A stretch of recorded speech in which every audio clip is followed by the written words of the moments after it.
কি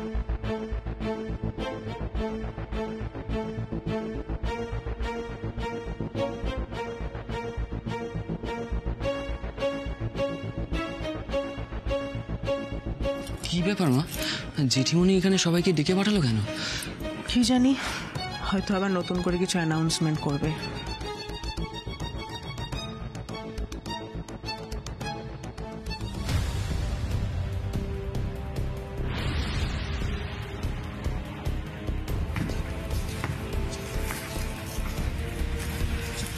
কেমন আছো জিনিয়া? অনেকটা বেটার মম। গুড। মম, তুমি কোথায় যাচ্ছ? হ্যাঁ উদয়, আমাকে একটা মিটিং অ্যাটেন্ড করতে দিল্লি যেতে হচ্ছে। কালকে সারাদিন বাড়িতে যা ঘটলো আমি তোমাদের জানাতে ভুলে গেছি, মানে জানানো হয়নি। ইনফ্যাক্ট আমার ফ্লাইটের সময়ও হয়ে গেছে, আমাকে এখনই বেরোতে হবে। এবার কাজের কথায় আসি।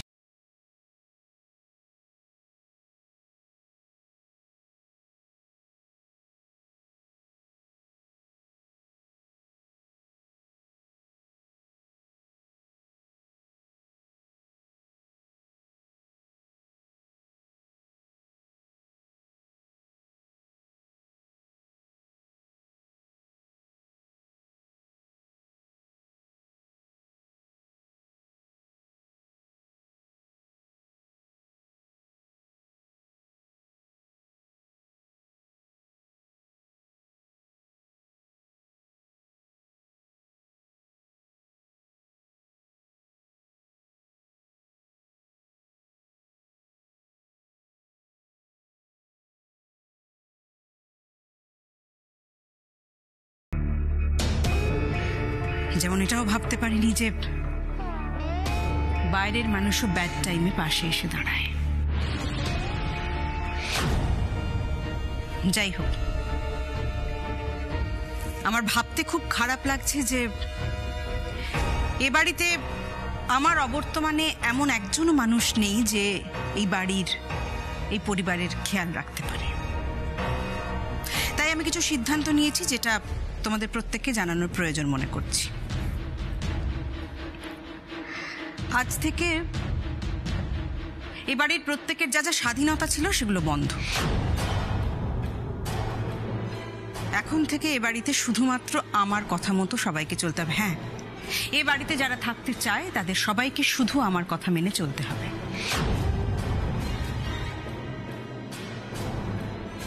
কোয়েনা আর জিনিয়া,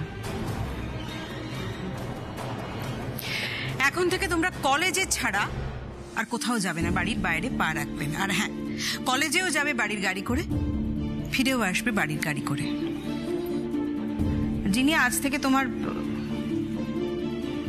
পকেট মানি বন্ধ। তোমার যা লাগবে তুমি আমাকে ডিরেক্টলি বলবে, আমি তোমাকে কিনে দেব। শুধু কোয়েনা আর জিনিয়া নয়, বাড়ির প্রত্যেকটা মানুষের গতিবিধি, কে কখন কোথায় যাচ্ছে, কোথা থেকে ফিরছে, কি করছে, সবটা আমাকে টাইম টু টাইম জানতে হবে। আর আমার হয়ে এই কাজটা করবে আর কেউ না, রিমলি।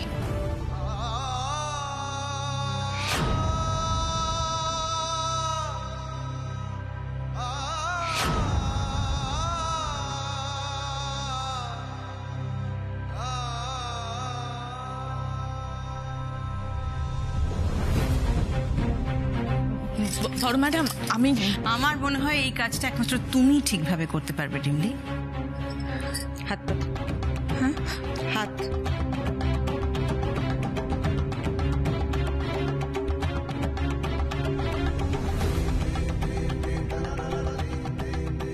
এতে একটা নতুন মোবাইল ফোন আছে, যাতে আমার নাম্বারটা সেভ করা আছে। আমার অবর্তমানে বাড়িতে প্রত্যেকের গতিবিধি, কে কখন বেরোচ্ছে, কে কখন ঢুকছে, কোথায় যাচ্ছে, সবটা আমাকে টাইম টু টাইম রিপোর্ট করবে তুমি। তুমি আমার অনেক উপকার করেছো রিমলি, শুধু আমার ছেলে নয়, আমার মেয়ের প্রাণও বাঁচিয়েছো। এর জন্য আমি সারা জীবন তোমার কাছে কৃতজ্ঞ থাকবো।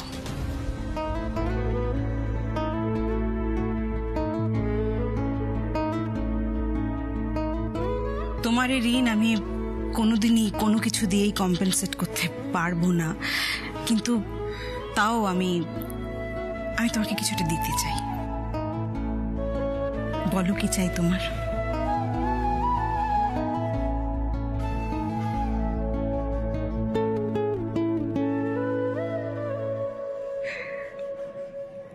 আমার তো কিছু চাই না বড় ম্যাডাম, আপনি আমারে এই বাড়িতে আশ্রয় দিছেন,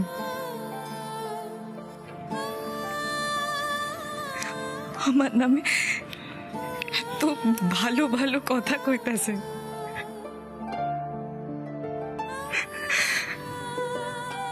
আমার তো আর কিছু দরকার নাই বড় ম্যাডাম, কিছু দরকার নেই। আমি জানি তুমি নিজের মুখে কিছুই চাইবে না, এটা আমি এক্সপেক্ট করেছিলাম।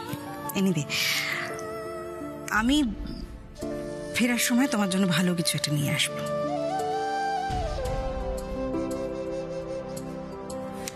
কেমন? আসি, আমার ফ্লাইটের সময় হয়ে যাচ্ছে। Thank you.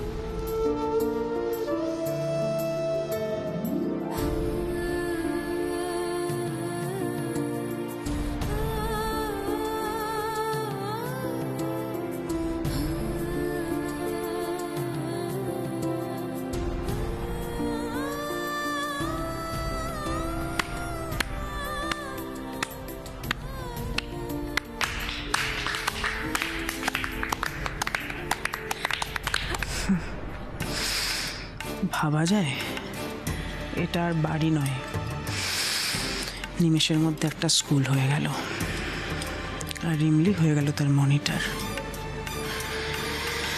কি দিনকাল পড়লো।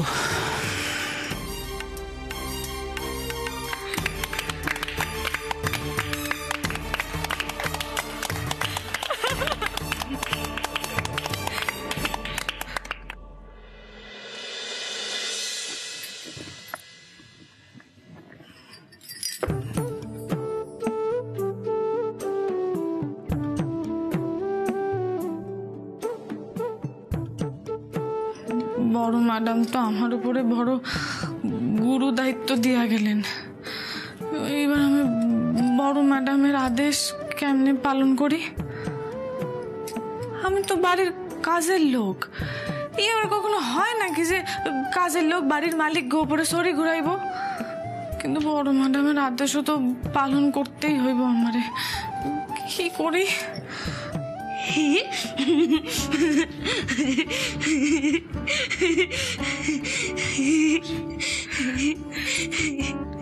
হন্টু, আজ যে রথ, তুই ভুলে গেছিস রিমলি দিদি? কি রে, তুই রথ টানবি না?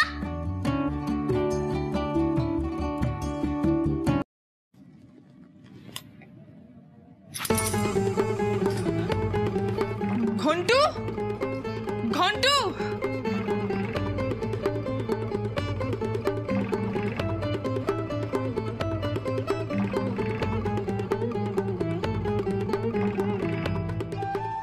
এই তো, তাই তো, আজ তো রথ, কিন্তু আমি মুরাদিডাঙ্গা কেমনে যাবো? তো কি হয়েছে, মুরাদিডাঙ্গা না যাইতে পারি? আমি রথ উৎসব এই বাড়িতেই পালন করুম, আরব দাদা বড় খুশি হইব রথ টাইম না।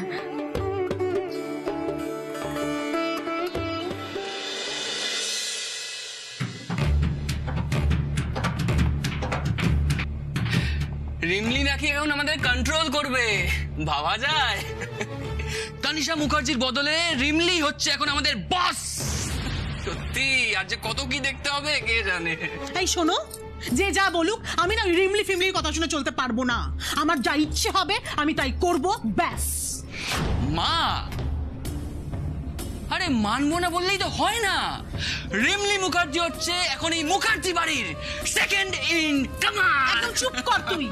তোর কোন সাহসের ওই কাজের লোকটাকে তুই মুখার্জি পরিবারের সঙ্গে জড়াচ্ছিস? একদম বাজে কথা বলবি না প্রতীক, ও আমাদের পরিবারের কেউ নয়। লোপা লোপা লোপা মাথা ঠান্ডা করো, প্রতীক তো ভুল কিছু বলেনি। দেখো, উদয়ের সঙ্গে রিমলির বিয়ে হয়েছে, সেই সূত্রে রিমলির পদবি তো মুখার্জি, সেটাই তো স্বাভাবিক। আর তুমি যাই বলো, বৌদি কিন্তু নিজে রিমলিকে এবাড়ির বস করে গেছে। তুমি না মানলে তো হবে না, তবে আমার মনে হয় বুদ্ধিমানের কাজ হবে এখন আমাদের সবাই ওই রিমলির কথা শুনে চলা। তোমরা তোমাদের বাজে কথা নিজের কাছে রাখো, কারণ এই বাড়ির রিমলি কেউ নয়, তাই ওর কথা শোনার কোনো প্রশ্নই ওঠে না। হ্যাঁ, অল দ্য বেস্ট।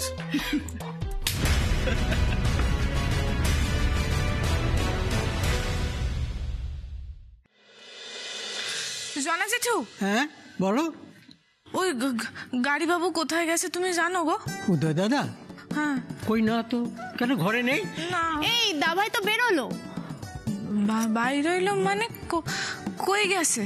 তা কি করে জানবো, আমি দেখলাম বেরোলো তাই। বারে বাহ, এই তোর দায়িত্ব পালন। হ্যাঁ, বেশ হয়েছে, একদম বেশ হয়েছে। উদয় তোর কথা শোনেনি তো, বেশ হয়েছে। কি ভেবেছিলি তুই দিদি তোর উপর দায়িত্ব দিয়ে গেছে বলে তুই আমাদের বাড়ির সবার মাথার উপর ছড়ি ঘোরাবি? হ্যাঁ, শোন রে মেয়ে, তুই এই বাড়ির কাজের লোক ছিলি আর কাজের লোক থাকবি, সেটা চেঞ্জ হবার নয়। আমাদের হুকুম তামিল করাটা তোর কাজ, আমাদেরকে হুকুম করাটা নয়। উদয় তোর কথা না শুনে একদম ঠিক করছে, একদম ঠিক করেছে।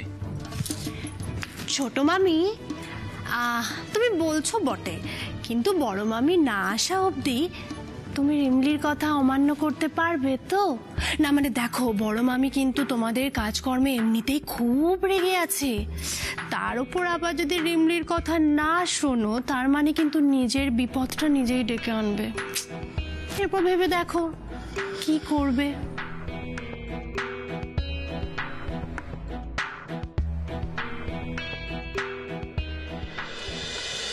ও জনা জেঠু, তুমি একটু ঠিক কইরা রথ বানান বাগো, আজকে না বাড়িতে পূজা করুন।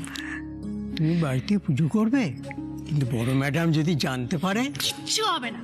আরে এর আগে তো বড় মামি রিমলির হাতে তৈরি প্রসাদকে কি প্রশংসা করলো, তাহলে আমি কে জোগাড় করি? একদম যাও। রিমলি সত্যি বলছি, এত দিন পর বাড়িতে রথ সাজানো হবে, পুজো হবে, আমার তো খুব খুব খুব মজা হচ্ছে। এই শোনো, আমি না যাই গিয়ে মাকে ডেকে আনি। মা, ও রিমলি। হ্যাঁ, রথ সেটা আবার কি গো? রথ হইল গিয়া জগন্নাথ ঠাকুরের গাড়ি। জগন্নাথ ঠাকুর আর বলরাম দুই ভাই, তাদের বোন সুভদ্রারে নিয়ে এক লগে এই দিন মাসি বাড়ি যায়। জগন্নাথ ঠাকুরের কি অটোমেটিক গাড়ি না গিয়ারে চলে? আরে না না, দুইটাই নয়, ওই লোক দিয়ে টাইম না নিয়ে যাইতে হয়। আচ্ছা আরব দাদা, আজকে না হয় আমি আর তুমি এক লগে রথ টানব, কেমন? কি মজা, কি মজা, রিমলি আর আমি রথ টানবো, কি মজা, কি মজা। Thank you Rimli.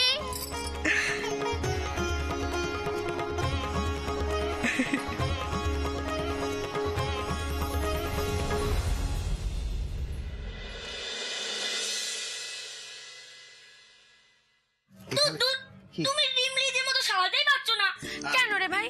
কি খারাপ সাজানোটা হয়েছে শুনি? রিমলি দিদি কি সুন্দর রং করতো, রথের সামনে কত পতাকা লাগাতো। কিন্তু এইবারে তো আর রিমলি দিদি আমাদের সঙ্গে নেই, আমরা যেমনটা সাজাচ্ছি তেমনটাই থাক। ঠিক আছে বাবা, তুমি রথ সাজাও। সাজাই।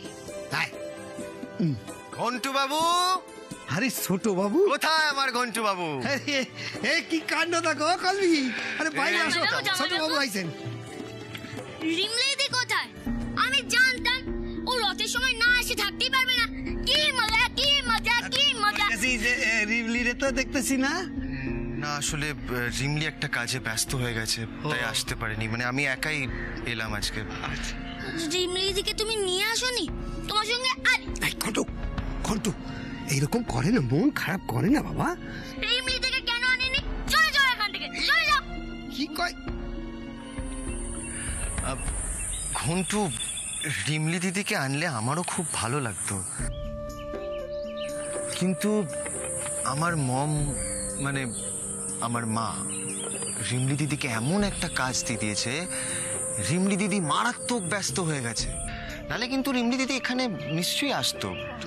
ছোট বাবু, আপনি শুধু শুধু এত সংকোচ করেন কেন? মায়ের মানুষ, এই তো দিদির বিয়ে হয়ে গেছে না, শ্বশুর বাড়িতে কত কাজ থাকে, ওরা হুট করে আসা যায় নাকি? হ্যাঁ, রিমলি কিন্তু এগুলো আপনাদের জন্য যত্ন করে পাঠিয়েছিল।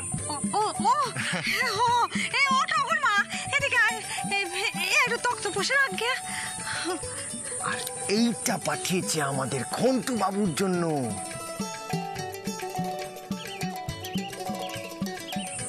রিমলি দিদি না থাকলে কি তুমি আমার সাথে কথা বলবে না ঘন্টু?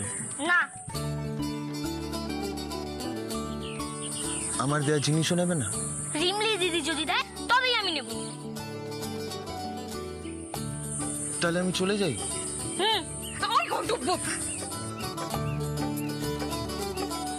ঠিক আছে ঘন্টু বাবু, তাহলে আমি যাই, আমি চলে যাই। মামা আমি চলে যাই, অনেক দেরি হয়ে গেছে। হ্যাঁ হ্যাঁ ঘন্টু বলো। একটা শর্তে আমি তোমার সঙ্গে ভাব করতে পারি। একটা শর্তে ভাব করতে পারো? আচ্ছা কি শর্ত শুনি? রিমলি দিদির জায়গায় তোমাকে আমার সঙ্গে রথ চালাতে হবে। রাজি?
জয় জগন্নাথ।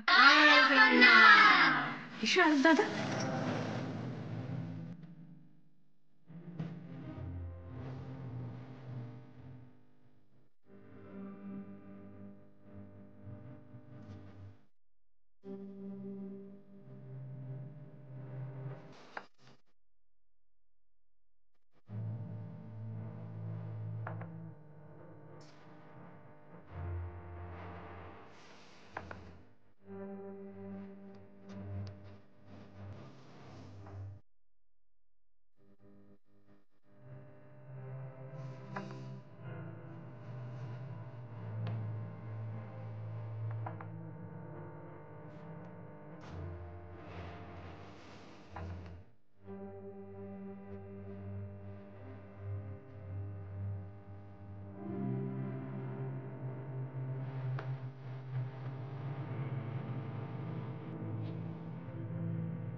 জয় জগন্নাথ।